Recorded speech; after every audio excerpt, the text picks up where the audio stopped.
अगला जो प्रश्न है हमारा वो ये है कि दुख और सुख है ही क्यों? क्या नौज़ुबिल्लाह अल्लाह को या भगवान को इंसानों को परेशान करना है? नहीं।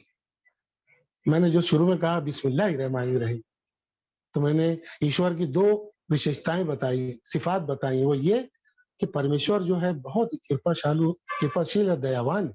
सब प्राणियों पे वो नज़र रखता है, सबका ख़्याल रखता है, सबको अच्छा रखता है वो। सबको सलामत रखने का दिन-रात वो यहाँ पे योजनाएँ बनाते रहता है परमेश्वर। तो भला वो दुःख और सुख की जाल उसने क्यों बुन रखा है? ये प्रश्न खड़ा होता है, तो ये सवाल है कि दुःख और सुख क्यों है जीवन में? तो उसका जवाब ये है कि दुःख और सुख ईश्वर पर सच्ची श्रद्धा यानी ईमान की जाँच के लिए परमेश्वर ने दिए। जो दुःख और सुख हमारे जीवन में ये है, ये जो चल रहा है, ये सिर्फ़ और सिर्फ़ ईश्वर ही देखना चाहता है कि कौन उस एक निराकार परमात्मा पे सच्ची श्रद्धा रखता है, कौन ईमान रखता है और कौन नहीं रखता। इसको एक एग्ज़ाम्पल से मैं बताना चाहूँ कि कोई तुम्हारा फ्रेंड कहने लगे, कि यार मैं ना ट्रैफिक कांस्टेबल से बहुत डरता हूँ, मुझे ना बहुत डर लगता है ट्रैफिक कांस्टेबल से। तो अब तुम उसको रोड पे जब देखोगे तो पता चला ना हेलमेट पहनता है, ना कभी लाइसेंस रखता है, ना कभी वो जो है तो सही साइड में चलता है। तो इसका मतलब वो झूठी बात कर रहा है। उसको ट्रैफिक कांस्टेबल से कुछ डर नहीं लगता। वो तो उसके नियमों का उल्लंघन करते हुए चलता है। तो वहां तुम्हें समझ में आ जाएगा कि यार ये आदमी जो बोलता है ना कि यार मुझे बहुत डर लगती है यार। अरे डर लगती होगी तो हमेशा हेलमेट पहनता, हमेशा अपने पास लाइसेंस रखता, हमेशा राइट साइड से चलता। मगर तो कभी कहीं भी चलता है, कैसे भी चलता है। तो हम जैसे ही ये कहते हैं कि हम एक परमात्मा को मानते हैं, उस पे अपनी श्रद्धा रखते हैं, उस पर ईमान है हमारा, ईश्वर हमें जांचने के लिए दुनिया में दुख और सुख उसने फैला दिया है कि देखता हूँ ये दुखों में क्या करता है, मुझे याद करता है या नहीं। और सुख मिलता है तो इसका क्रेडिट किसको देता है? इसने तो कहा है कि मेरा मालिक वही है, मेरा रचयिता वही है, मेरा पालन करता वही है, सब कुछ देने वाला, छीनने वाला वही है। अब मैं इसे दुख दूं या सुख दूं तो इसका क्रेडिट किसको देता है? अगर दुख में इंसान उसी एक परमात्मा को याद करता है, तो वो उस एग्जामिन में उस परीक्षा में पास हो। और वो कहता है कि नहीं नहीं, मैं इस दुख को मैंने दूर किया, फला मंत्री ने दूर कर दिया, फला मेरे नातेवाईक ने दूर कर दिया, फला बाबा, फला देवी, फला फकीर, फला पैगंबर ने दूर कर दिया। इसका मतलब वो झूठ बोल रहा था। उसको एक परमात्मा के ऊपर जरा भी श्रद्धा नहीं थी, ईमान नहीं था कि वो उसको बताए कि नहीं ये दुख मुझे ईश्वर से मिला, और जो सुख मिला है वो, उसका जो समस्याओं का हल मिला वो भी ईश्वर ने ही दिया। जब इंसान इस समस्या, तमाम समस्याओं में अल्लाह को याद रखेगा, भगवान को याद रखेगा, तो वो उस जांच में, उस परीक्षा में, उस एग्जामिन में वो पास हो जाएगा। तो यहाँ पे देखिए अध्याय नंबर 2 और 38 जो श्लोक है, उसमें गीता में क्या कहा जा रहा है? सुख और दुख, लाभ और अलाभ, यानी नफा और नुकसान, फतेह और शिकस्त। हम जब जीतते हैं जंग में, ये हार हो जाती है, ये सब जो हालात, जो भी हालात हैं, इसमें सब्र यानी ईश्वर पर श्रद्धा और ईश्वरीय नियमों पर धैर्य कौन रखता है, इसके लिए मैंने दिया है सुख और दुख। क्या कह रहे हैं फिर से सुनिए। सुख और दुख, नफा और नुकसान, फतेह और शिकस्त के हालात में भी सब्र, यानी कौन ईश्वर पे जमा रहता है, ईश्वर की श्रद्धा पर, और कौन उसके नियमों पे चलते रहता है, उसके आदेशों पे। ये जो है तुम्हारा फर्ज है कि तुम हर सुख में, हर दुख में कभी ईश्वर को मत भूलो, और उसके जो नियम है उस पर चलते रहो। ये तुम्हारी ड्यूटी है, ये तुम्हारा कर्तव्य है, ये फर्ज है। ऐसे ही कहा गया 18वें अध्याय के 61वें श्लोक में, ऐ अर्जुन, तमाम इंसानों के दिलों में ईश्वर या खुदा मौजूद है।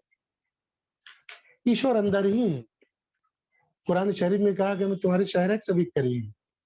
अब दो लोग जब बात करते हो तो तीसरा मैं होता हूँ। हर जगह है, सर्वत्र हर जगह ईश्वर मौजूद है। यहाँ कह रहे हैं, ऐ अर्जुन, तमाम इंसानों के दिलों में ईश्वर या खुदा मौजूद है, और वो तमाम इंसानों को दुख और सुख वाले इम्तिहान की मशीन पर सवार करके उन्हें घुमा रहा है। बड़ा बेहतरीन श्लोक है। हर जगह अल्लाह मौजूद है, भगवान मौजूद है, और वो क्या कर रहा है? उसने एक हिंडोला बनाया है, एक मशीन, एक यंत्र बनाया है। उसमें वो क्या कर रहा है कि तमाम इंसानों को घुमा रहा है। हम हिंडोले बैठते हैं कभी? तो क्या होता है, हम ऊपर जाते हैं, फिर नीचे आते हैं, फिर ऊपर जाते हैं, फिर तो हर इंसान ऐसे ही कभी ऊपर दुख, उसको सुख मिलेगा, फिर नीचे आएगा दुख मिलेगा, कभी सुख मिलेगा, कभी दुख मिलेगा। ये उसका हिंडोला है, उसका यंत्र है, एक मशीन है। यहाँ पे 8वें अध्याय के 61वें श्लोक में कह रहे हैं कि मैं दुख और सुख के इसी इम्तिहान के हिंडोले पे तमाम इंसानों को घुमा रहा हूँ। हर एक की बारी है। आज कोई गरीब है तो अमीर होने वाला, आज कोई अमीर है तो वो गरीब होने वाला। आज बच्चा पैदा हुआ तो कल उस घर में मौत भी होने वाला। आज मंदा है तो कल तेजा आने वाला, कल हमारा धंधा चलने वाला है। ये सोच के ही रखना। और आज बहुत चलता है मगर कल चलने वाला है, ऐसा ठीक ऐसा हो नहीं सकता।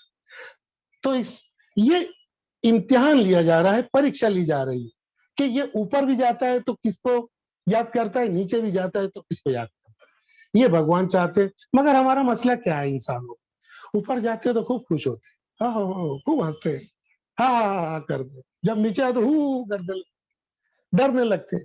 अरे ये ना हाँ करने की बात ना हू करने की बात। इसको समझ लो कि ये दुख और सुख हिंडोले की तरह है, आते जाते रहे। ये सांप सीढ़ी, आज एक बड़ी सीढ़ी लगी, आप ऊपर चढ़ेंगे, एक बड़ा सांप मिलेगा नीचे ले आए। तो हमेशा ईश्वर को याद रखो कि वो दुख और सुख देते रहता है, उससे डर के रहो। आज सत्ता मिली है, कल ये सत्ता रहती है नहीं रहती है। सत्ता मिलने से लोगों पे अत्याचार मत करो। कौरवों का क्या हुआ, सत्ता मिल गई तो अत्याचार शुरू कर। पूरी गीता और कुरान कहते हैं कि पैगंबर और ऋषि मुनि कभी ऐसे नहीं होते। जब भी उन्हें सुख और इक्तदार और उन्हें जब भी सत्ता मिलती है, वो हमेशा धैर्य से अल्लाह को ही याद करते हैं कि अल्लाह ये जो भी सत्ता मिली है तेरी वजह से मिली।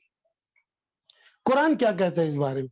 कुरान कहता है कि हम जरूर तुम्हें खौफ यानी भय, भूख, जान और माल के नुकसान और आमदनियों के घाटे में मुब्तला करके तुम्हारी ईश्वर पर श्रद्धा की जांच करेंगे।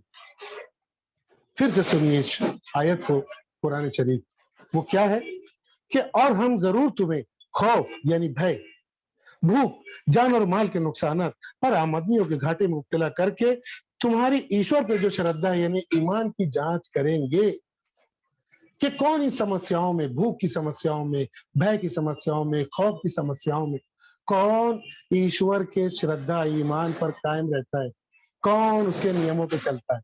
देखिए एक ही बात हुई ना, ऊपर कह रहे थे कि दुख और सुख के हिंडोले पे मैं इम्तिहान लूंगा, और कुरान में क्या है कि हम जरूर जांच करेंगे खौफ से, भय से, आमदनियों में घाटे से, भूख से। कभी दुष्काल भी आ जाएगा, कभी अच्छा मौसम भी, कभी तेज आएगा, कभी मंदा आएगा। हर हर परिस्थिति में, हर हर समस्या में डालकर ईश्वर हमारा एग्जामिन करेंगे कि हम आया वाकई में उस एक परमात्मा पे सच्ची श्रद्धा ईमान रखते हैं या नहीं रखते हैं, उसके नियमों पे। देखिए हमारा बहुत अजीब बात है, जैसे ही हमें थोड़ा दौलत मिलती है तो हम अकड़ जाते हैं, फिर झुक झुक के जो सलाम होता है बंद कर। आज जब हम मोहताज रहते, गरीब रहते, तो हर एक का आदर, काका नमस्कार, दादाजी नमस्कार, भैया नमस्ते करते रहते। मगर थोड़ा सा हमको सत्ता मिली, ये अकड़ जाते। पूरा गीता और कुरान कहते हैं कि नहीं, हर हालत में चाहे दुख मिले, तुम्हारे साथ समस्या हो, हमेशा नम्रता रखो, कभी अहंकार और किब्र मत, कभी लोभ मोह माया में और क्रोध अपने अंदर मत ला। हमेशा एक जैसा सम होना, धैर्य रख, एक जैसा ईश्वर के नियमों पे। क्या हुआ, दौलतमंद थे तो अत्याचार शुरू कर दिया और दुनिया के संसारिक मोह माया में पड़ गए। मगर गरीब हुए तो चोरी करने लगे। नहीं, अगर सच्चा योगी है, जो अल्लाह पर अच्छा सच्चा श्रद्धालु है, तो वो क्या करेगा, अगर अमीर भी है, गरीब भी है, तो ना चोरी करेगा ना अत्याचार, वो हमेशा तमाम मानव जाति का ख्याल करेगा।